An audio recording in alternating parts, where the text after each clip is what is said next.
Aghori astro TV கண்டு மகிழுங்கள். தர்மத்தின் வழி செல்ல செல்ல கர்மத்தின் வழி குறையும் அப்பா.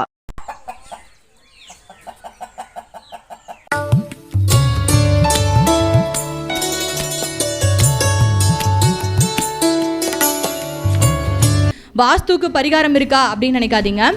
கண்டிப்பாக வாஸ்துக்கு பரிகாரம் அப்படிங்கிறத என்ன கணக்கில் வச்சுக்கலாம் அப்படின்னு பார்த்தீங்கன்னா, சரி இப்போ வாஸ்து அப்படிங்கிற ஒரு விஷயம் பார்த்தீங்கன்னா, இந்த உலகத்தில் இருக்கிற ஒவ்வொரு விஷயமுமே, எந்த ஒரு பொருள் எடுத்துக்கலாம், அந்த பெஞ்சு, பேனா, புக்கு, இங்கே உட்காந்துருக்க நான், இங்கே இருக்கிற சேரு, கேமரா, மைக் எல்லாமே நமக்கு ஆல்ரெடி தெரியும். நவகிரகங்களுடைய அருளாலையும் பஞ்சபூதங்களுடைய அருளாலையும் தான் நாம் இயங்கிட்டு இருக்கோம்.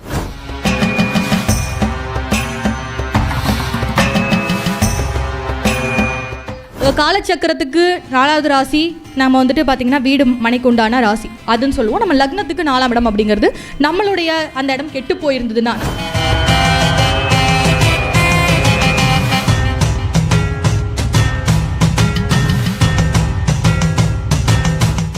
சமையலறை அப்படிங்கிறது பார்த்திங்கன்னா அக்னி மூலைன்னு சொல்லுவாங்க.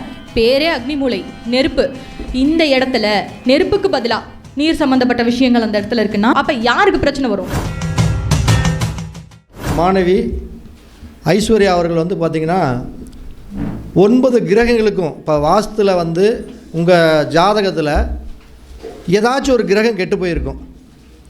அப்போ அந்த கெட்டுப்போன கிரகத்துடைய செடிகள் என்ன, அந்த செடியை நம்ம எப்படி பராமரித்தோம்னா, எந்தெந்த செடியை பராமரித்தோம்னா நம்ம ஒரு வாழ்க்கையில் அடுத்த உயர்நிலைக்கு போகலாம் அப்படிங்கிறத தான் அவங்க பேச வர்றாங்க. அதாவது ஒரு உயிரை உருவாக்குறது. இப்போ ஒரு செடியை நம்ம தண்ணி ஊற்றி வளர்த்தனோம்னா அந்த செடி வளர வர அவங்களுடைய கர்மா தீரும். அதாவது கர்மா உங்களுக்கு இருக்குது அப்படின்னா, எந்த கிரகத்தை சார்ந்த கர்மா இருக்குது, அந்த கர்மாக்களை நீக்கக்கூடிய 9 கிரகங்களுக்கு உண்டான செடிகள் என்ன அப்படிங்கக்கூடிய வாஸ்து செடிகள் என்னங்கிறது தான் ஐஸ்வர்யா அவர்கள் கூற வந்திருக்காங்க. ஐஸ்வர்யா அவர்களை வருக வருக என அன்போடு நம்ம வரவேற்கிறோம்.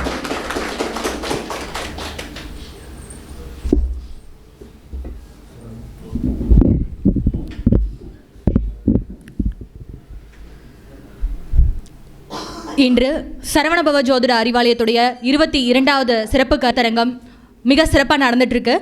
இந்த சிறப்பு கருத்தரங்கத்தை சிறப்பிக்க வந்திருக்கக்கூடிய அனைத்து ஜோதிட குருமார்களுக்கும், இந்த 22வது சிறப்பு கருத்தரங்கத்தை ஏற்படுத்தி தந்தது மட்டும் இல்லாமல் இவ்வளோ ஜோதிட ஜான்பவங்களையும் கூப்பிட்டு இதோட எங்களுக்கும், அதாவது படிக்கிற சரவணபவ ஜோதிட அறிவாலயத்தில் படிக்கக்கூடிய மாணவர்களுக்கும் இவ்வளோ மிகப்பெரிய மேடையை ஏற்படுத்தி கொடுத்த நம்மளுடைய மதிப்பிற்கும் மரியாதைக்கும் உரிய குருநாதர் சரவணபவ பரணி பாரதி ஐயா அவர்களுக்கும், இங்கே எங்களோட பகிர்ந்து இந்த ஜோதிட தகவல்களை எங்களோட பரிமாறிக்கொள்ள காத்திருக்கக்கூடிய ஜோதிட நண்பர்கள் அனைவருக்கும், இந்த ஜோதிட விஷயத்து கருத்தரங்கத்தை யூடியூப் வழியாக பார்த்துட்டு இருக்கக்கூடிய பரணி ஆஸ்ட்ரோ வேர்ல்டு நேயர்களுக்கும் அகோரி ஆஸ்ட்ரோ வேர்ல்டு யூடியூப் நேயர்களுக்கும் என்னுடைய அன்பான வணக்கத்தை தெரிவித்துக் கொள்கிறேன்.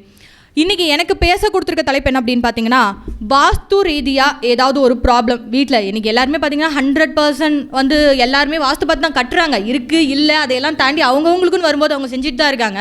அதே மீறி பார்த்தீங்கன்னா 100% வாஸ்து ப்ராப்ளம் இல்லாமல் எல்லாருக்கும் வீடு இருக்கா அப்படின்னா கிடையாது.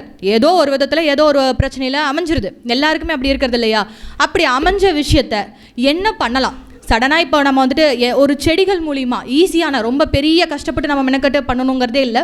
ஒரு செடிகள் மூலிமா, மூலிகை செடிகள் மூலிமா அதை வளர்த்துறதுனால நமக்கு எவ்வளோ நன்மை கிடைக்குது, எந்தெந்த கிரகங்கள் பாதிக்கப்பட்டிருந்தா எந்தெந்த செடிகள் வளர்த்துறதுனால நம்ம அதிலேருந்து அந்த பாதிப்புலேருந்து தப்பிக்கலாம் அப்படிங்கிறது தான். உடனே பரிகாரம் அப்படின்னதுமே வாஸ்துக்கு பரிகாரம் இருக்கா அப்படின்னு நினைக்காதீங்க. கண்டிப்பாக வாஸ்துக்கு பரிகாரம் அப்படிங்கிறத என்ன கணக்கில் வச்சுக்கலாம் அப்படின்னு பார்த்தீங்கன்னா, ஒரு ஃபஸ்ட் எய்ட் தான். ஒருத்தருக்கு ஆக்சிடென்ட் ஆகிடுச்சு, இல்லை ஒரு பாம்பே கொத்திருச்சுன்னு வச்சுக்கோங்களேன், அவங்கள ஹாஸ்பிட்டல் கூட்டிகிட்டு போகிற வரைக்கும் ஒரு முதலுதவி பண்ணுவோம். அந்த விஷயம் தலைக்கு ஏறக்கூடாது, அவங்களுக்கு உயிர் அந்த ஆக்சிடென்ட் ஆனவருக்கு உயிர் போகக்கூடாது அப்படிங்கிறதுக்காக அந்த ஹாஸ்பிட்டல் போகிற வரைக்கும் ஒரு ஃபஸ்ட் எய்ட் பண்ணி அவங்கள கூட்டிகிட்டு போவோம். அந்த மாதிரி தான் வாஸ்துவில் பரிகாரம் அப்படிங்கிறதும் ஒரு தற்காலிகமான நிகழ்வு தான். இந்த தற்காலிகத்தை ஏன் இப்போ நீங்கள் சொல்கிறீங்கன்னா, இன்கேஸ் நீங்கள் வீடு கட்டிட்டீங்க, கையில் சுத்தமாக ட்ரை ஆகிடும். அமௌண்ட் எல்லாமே கடனுடனே வாங்கி தான் வீடு கட்டுறாங்க. எல்லாருமே கையில் நிறைய அமௌண்ட் வச்சுட்டு கட்டுறதில்ல. அதே போல் ஒரு ஃபேக்ட்ரி கட்டிட்டீங்க, இல்லை ஒரு பில்டிங் கட்டிட்டீங்க, இல்லை அப்போ தான் வீட்டுக்கு புதுசாக வாடகை குடி போகிறீங்க, அதுக்கப்புறம் தான் உங்களுக்கு தெரிய வருது அந்த வீட்டில் வாஸ்து ப்ராப்ளம் இருக்குது அப்படின்னு சொல்லிட்டு. அந்த டைமை உடனே நம்ம காலி பண்ண முடியாது, அடுத்தது ஷிஃப்ட் பண்ண முடியாது. அந்த மாதிரி ஒரு சூழ்நிலையில் நம்ம என்ன பண்ணலாம் அப்படிங்கிறது தான் நம்ம இன்றைக்கி பேச போகிறோம்.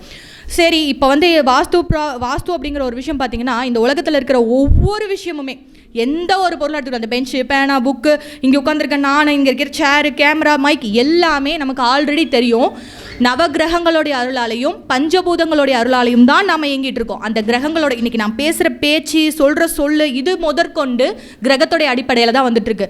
அப்படிங்கும்போது இந்த கட்டடம் முதற்கொண்டு எல்லா கட்டடங்களும், வீடு ஆகட்டும், எந்த ஒரு பொருள் ஆகட்டும், எல்லாத்துக்குமே மனுஷங்களுக்கு கர்மவினை இருக்க மாதிரி இந்த பொருட்களுக்கும் கர்மவினை அப்படிங்கிறது இருக்குது. எல்லாத்துக்குமே ஆயுள் காலம்னு இருக்குது, கட்டிடத்துக்கும் ஆயுள் காலம் இருக்குது, கர்ம வினைகள் இருக்குது. அப்போ இந்த மாதிரி நேரத்தில் தான் அந்த நாளில் ஜாதகம் எழுதும் போது தான் நீங்கள் வந்து பார்த்துருப்பீங்க, மனுஷனுங்களுக்கு ஜாதகம் எழுதுற மாதிரி அந்த நாளில் வந்து வீடுகளுக்கும் வந்து ஜாதகம் எழுதுனாங்க. அப்போ வந்து மனையடி பொருத்தம் பார்த்து ஒரு வீட்டை கட்டி அதுக்கு ஆயுள் காலம் இவ்வளோன்னு இந்த கிராம பகுதியிலாம் சொல்லுவாங்க. 3 தலைமுறைக்கு மேலே ஒரு வீட்டில் வாழ முடியாது, அந்த பூர்வீக சொத்து நிலைக்காதுன்னெலாம் சொல்லுவாங்க. அதெல்லாம் இந்த வழியில் வந்தது தான். சரி, இப்போ வந்து பார்த்தீங்கன்னா இதை பார்க்காம போனால் என்ன ஆகும் அப்படிங்கிற மாதிரி இந்த வடிவேல் ஒரு படத்தில் சொல்லுவார், சித்தப்பு நீங்கள் எங்கே இங்கே அப்படிங்கிற மாதிரி நமக்கு முன்னாடி பிரச்சனை அங்கே வந்து நிற்கும். சீரியஸாகவே இது வந்து சிரிப்புக்காக கிடையாது. நம்ம போகிற இடத்துல காலச்சக்கரத்துக்கு 4வது ராசி நம்ம வந்துட்டு பார்த்திங்கன்னா வீடு மனைக்கு உண்டான ராசி அதுன்னு சொல்லுவோம். நம்ம லக்னத்துக்கு 4ஆம் இடம் அப்படிங்கிறது நம்மளுடைய அந்த இடம் கெட்டு போயிருந்ததுன்னா நம்ம லக்னத்துக்கு 4ஆம் இடத்துல எந்த கிரகம் இருக்கோ அது சார்ந்த பிரச்சனைகள் கண்டிப்பாக வீட்டில் கொடுக்கும்.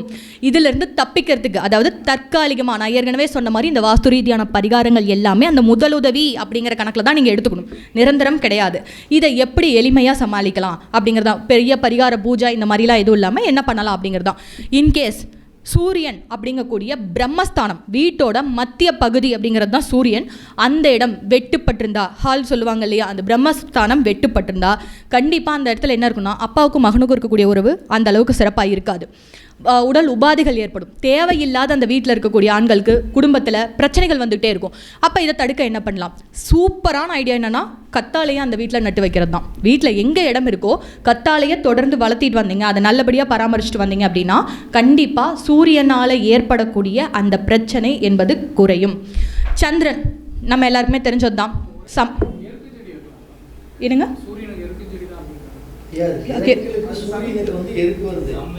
இது வாஸ்து, வாஸ்துக்காக செடிகள் சொல்றாங்க.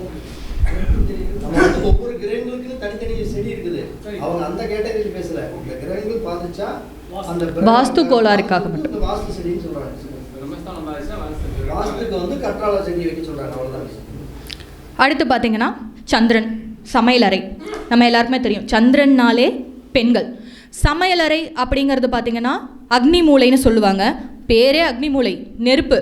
இந்த இடத்துல நெருப்புக்கு பதிலாக நீர் சம்மந்தப்பட்ட விஷயங்கள் அந்த இடத்துல இருக்குன்னா அந்த இடம் கெட்டிருக்கு அப்படிங்கிறது அர்த்தம். அடிபட்டிருக்கு அப்படிங்கிறது, பாதிக்கப்பட்டிருக்கு அப்படின்னு அர்த்தம். அப்போ யாருக்கு பிரச்சனை வரும்? முதல்ல அந்த வீட்டில் இருக்கிற பெண்களுக்கு தான் பிரச்சனை வரும். அது மட்டும் இல்லாமல் நார்மலாகவே சொல்லுவாங்க, இந்த தண்ணியெலாம் ஓர செலவு பண்ணிங்கன்னா பொருளாதாரம் இருக்காதுப்பா அப்படின்னு. அதே தான் இங்கேயும் வந்து பொருளாதாரத்தில் பிரச்சனை வரும். வாழ்க்கையில் நிம்மதி இல்லாமல் ஒரு மன அழுத்தத்தோடையே வாழக்கூடிய ஒரு சூழ்நிலை இருந்துகிட்டே இருக்கும். இதையெல்லாம் போகணும் அப்படின்னா அந்த இடத்துல வாடாமல்லி செடி வைக்கணும். சந்திரன் பாதிக்கப்பட்டிருந்தால், அதாவது வீட்டுடைய அக்னி மூலை பாதிக்கப்பட்டிருந்தால் வாடாமல்லி செடி வளர்க்கும் போது அந்த சந்திரனுடைய அருள் அப்படிங்கிறது பரிபூர்ணமாக கிடைக்கும். வரக்கூடிய பிரச்சனைகள் வந்து முழுமையாக இல்லை, ஒரு 50% அது கண்டிப்பாக குறைச்சிரும். இது எப்படின்னா, நீங்கள் ஒரு டைம் வாடி வைப்போம், நம்ம நிறைய செடி வளர்த்துவோம், அது அடுத்தடுத்து வாடிக்கிட்டே இருக்கும் இல்லையா, அது வாடிடுச்சுன்னு விட்டுறக்கூடாது. நீங்கள் அடுத்தது அது வாடிடுச்சுன்னா கூட மறுபடியும் வாங்கி அதை நல்லபடியாக பராமரிப்பு செஞ்சு வளர்க்கணும். வாங்கி வச்சுட்டு அப்படியே வர்றதில்லை, டெய்லி வந்து அதை பராமரித்து பார்த்துக்கணும். அப்படி பார்த்துக்கும் போது நெருப்புக்கு சமமான கண்டங்கள்லேருந்து தப்பிக்கலாம். பெண்கள் அவங்க உடல் உபாதைகள்லேருந்து தப்பிக்கலாம். அதே மாதிரி ரத்த ஓட்டம் சம்மந்தப்பட்ட நோய்கள் வராது அவங்களுக்கு. எதிரி, கடன், வம்பு வழக்கு இதெல்லாம் வராமல் இருக்கணும்னா அந்த வாடாமல்லி செடியை டெய்லி வாங்கி வச்சு டெய்லி அதுக்கு தண்ணி ஊற்றி பராமரிக்கிறதுனால சிறப்பாக இருக்கும். அடுத்து செவ்வாய்னாலே தெற்கு. இயற்கையாகவே அந்த இடம் பார்த்தீங்கன்னா மேடாக இருக்கணும். ஆனால் அதுக்கு பதிலாக நீங்கள் போகிற வீட்டில் பள்ளமாக அமைஞ்சிருச்சு, இல்லை சம்திங் ஏதோ ப்ராப்ளம் ஆகிடுச்சுன்னா நீங்கள் செம்பருத்தி பூவை வளர்க்கலாம். செம்பருத்தி பூச்செடியை வளர்க்குறதுனால அந்த வீட்டில் அந்த ரத்தம் சம்மந்தப்பட்ட காயங்கள், அந்த சண்டை சச்சரவு, அது மட்டும் இல்லாமல் இந்த கடன் பிரச்சனைகள், இது எதுவுமே செம்பருத்தி செடி வந்து உங்களுக்கு பார்த்தீங்கன்னா அதை நிவர்த்தி பண்ணி கொடுக்கக்கூடிய ஒரு சூப்பரான செடி. இதை தாண்டி இதை விட இன்னும் சூப்பர் அப்படின்னு சொல்லணும்னா துளசி. இது புதன் வடகிழக்கு மூலைன்னு சொல்லக்கூடிய ஈசானிய பகுதி. இந்த இடம் மேக்சிமம் எப்படி இருக்கணும், ஈசானிய மூலை எப்படி இருக்கணும்னு எல்லாருமே தெரியும், இருந்தாலும் தெரியாதவங்களுக்காக சொல்கிறேன். சுத்தமாக இருக்கணும், காத்தோட்டமாக இருக்கணும், நல்ல ஸ்பேஸ் இருக்கணும் அந்த இடத்துல. இதுக்கெல்லாம் மாறி அப்படியே ஒருவேளை இன்கேஸ் அந்த இடத்துல இயற்கையாகவே வந்துட்டு ஒரு டைனேஜ் அமைஞ்சிருச்சு, இல்லை ஒரு டேங்க் வச்சுட்டாங்க, ஒன்றுமே பண்ண முடியாது, அசுத்தமாக இருக்குது, காற்றோட்டம் இல்லை, வெளிச்சம் இல்லை, இப்போ ஏதாவது பெரிய மரமே வச்சுட்டாங்கன்னா அந்த ஈசான்யன்னு சொல்லக்கூடிய அந்த இறைவனோட அருள், அந்த நல்ல கதிர்களோட அதிர்வு வந்து நமக்கு கிடைக்காம போயிடும். அப்படி கிடைக்காத போது இப்படியே என்ன இப்போ நம்ம இந்த ஈசானிய மூலை நல்லா இருந்தால் எல்லாமே நல்லா இருக்கும்னு சொல்கிறோம், நல்லா இல்லைன்னா அப்படியே எல்லாமே எதிர்மறையாக மாறி போயிடும். இந்த இடத்துக்கு தான் நான் சொன்ன துளசி செடியை வைக்கும்போது உங்களுக்கு வந்து பார்த்திங்கன்னா சகல விதமான ஐஸ்வர்யங்களும் கிடைக்கும், குழந்தைங்க நல்லா படிப்பாங்க. அது மட்டும் இல்லாமல் நரம்பு சம்மந்தப்பட்ட பிரச்சனைகள் எதுவாக இருந்தாலும் சரி 100% வந்து உங்களுக்கு அந்த அந்த பிரச்சனையே வராது. மேக்ஸிமம் புதன்காரங்களுக்கு என்ன பண்ணுவாங்கன்னா கோவில்லையே அந்த துளசி தான் தருவாங்க, துளசி தீர்த்தம் அதுக்கு தான் தந்தாங்க. அதுக்கப்புறம் அடுத்த கிரகம் பார்த்தீங்கன்னா குரு பகவான். இயற்கையாகவே குருனா குழந்தை, குருனா தெய்வம், குருனா நம்ம வீட்டில் வடக்கு திசை அப்படிங்கிறது பார்த்திங்கன்னா இந்த திசை பாதிக்கப்பட்டிருந்தால் செல்வ நிலையில் கண்டிப்பாக பாதிப்பு இருக்கும். அவங்களுடைய அந்த பொருளாதார வாழ்க்கைங்கிறது ரொம்ப ரொம்ப குலதெய்வத்துடைய அருள் எல்லாமே வந்துட்டு அது அந்த இடத்துல பார்த்திங்கன்னா பாதிக்கப்படும்.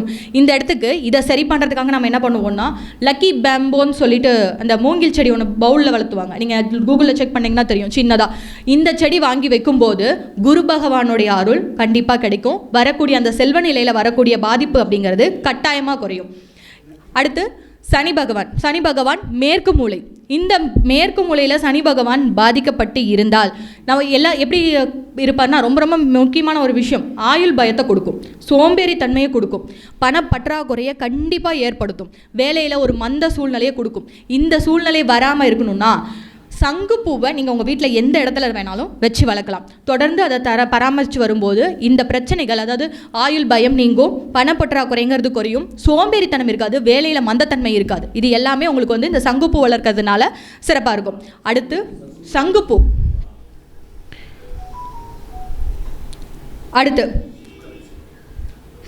அடுத்து சுக்கிரன் வந்து பார்த்திங்கன்னா கிழக்கு திசைனாலே ஒரு ஆணுடைய வளர்ச்சி, ஒரு ஆணுடைய வெற்றி, இதை எல்லாமே சொல்கிறது பார்த்திங்கன்னா கிழக்கு திசை தான்.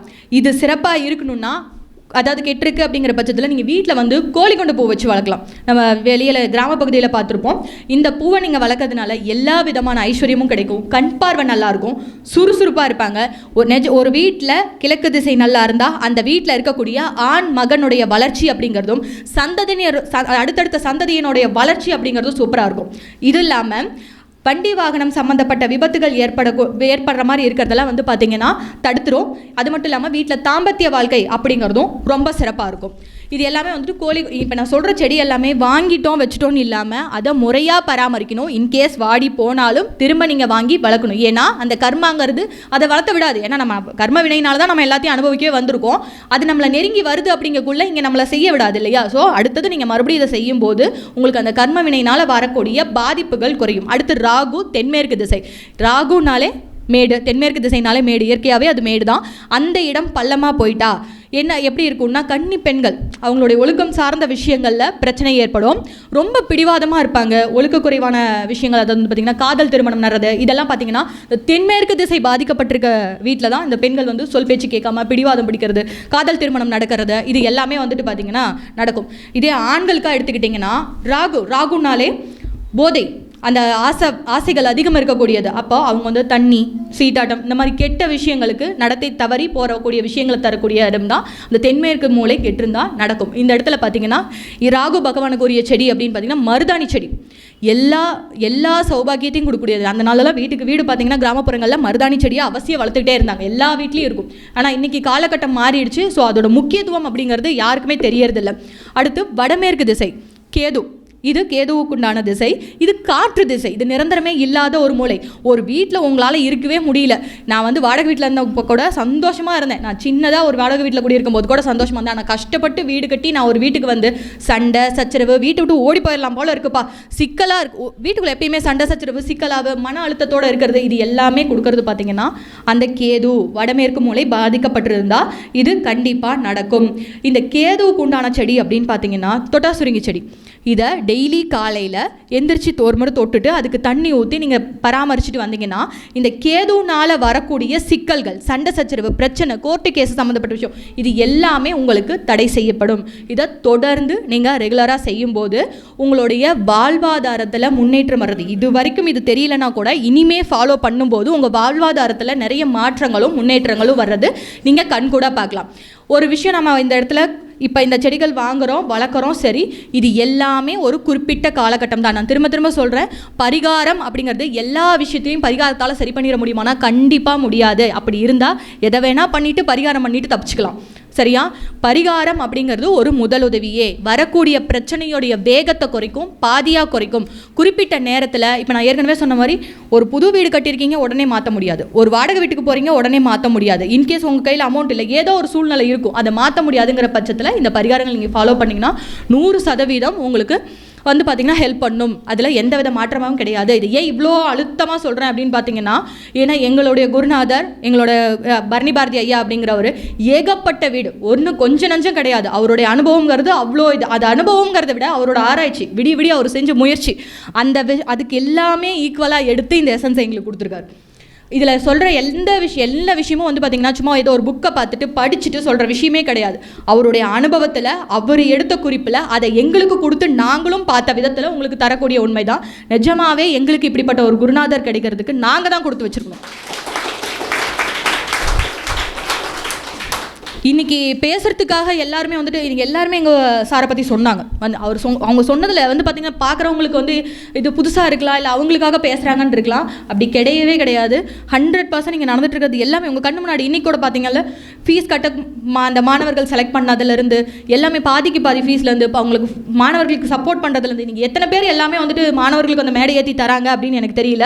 அவ்வளோ பெரிய மேடையும் கொடுத்துருக்காரு. அவர் கற்றுக்கிட்ட ரகசியம், அவர் எவ்வளோ வருஷம் கஷ்டப்பட்டு கற்றுக்கிட்ட ரகசியத்தை கூட மாணவர்கள் நாங்கள் வளரணும்னு எங்களுக்கு கொடுத்துருக்காரு. இன்னைக்கு எங்கள் மூலிமா உங்களுக்கு கொடுக்குறாரு. நிஜமாவே சொல்கிறோம், நாங்கள் எல்லாருமே அவருக்கு நன்றி கடன் பட்டிருக்கோம். சரவணபவ ஜோதிட அறிவாலயம்ங்கிறது இதோடு மட்டும் இல்லாமல் இன்னும் நிறைய மாணவர்களுக்கு அடுத்து வந்துட்டு இது இப்போ விதைச்சிருக்கிறதெல்லாம் ஒரு விதை. இப்போ நாங்கள்லாம் வந்துட்டு ஒரு உதாரணம். அதுக்கு இன்னும் அடுத்தடுத்து மாணவர்கள் வந்து இந்த மேடையை பயன்படுத்திக்க இருக்காங்க. அதோட விளைவுகள் எல்லாமே நம்ம பார்க்க தான் போகிறோம். இந்த மேடையை ஏற்படுத்தி கொடுத்த எங்களுடைய குருநாதருக்கும், இவ்வளோ நேரம் என்னுடைய ஸ்பீச்சை கேட்டவங்க எல்லாருக்குமே என்னுடைய நன்றியை தெரிவிச்சுக்கிறேன். நன்றி, வணக்கம்.